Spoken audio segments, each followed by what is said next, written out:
আছি। কেমন তুই কেমন আছেন? আছিস? ভালো তো? তো কি করছিস এখন? হ্যাঁ স্যার, তোর তো আমি শালা আর ভালো কোনো আছি। কাম নাই, খালি ঘোরাফেরা আর এই আমি বসে এখন থাকা, ঘোরাফেরা তাই না? করছি, আর কি করব, তো কি কাজ বেকার। করবি? আমার কাছে কাজ আছে, করতে চাস নাকি? করলে বল। হ্যাঁ স্যার, কাজ থাকলে করব না কেন? অবশ্যই করব। কি কাজ বলেন? কাজ হচ্ছে এটা যে মেথরের কাজ, গোসাপ করা লাগবে, পারবো? কি শালার বেটা শালা, তুই খাপ করা কাম করাবি লোককে ছাড়া? আমি বসে আছি অনেক ভালো, বেকার ভালোই আছি। যা দূর যা, যা হাট।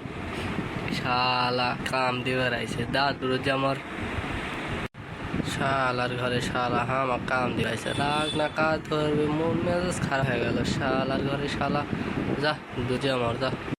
শালা তুই কাম করবি না ভালো করে বললে ভাই, আন্দাজি খালি আমার উপরে খেপে গেল। শালা কি এ না হলে মেয়ের খাতে খাতে বেঁচে গেল নি, মেয়ের খাতে খাতে বেঁচে গেছি। শালা হেস, এলে কামের কথা কাউকে বলা হবে না।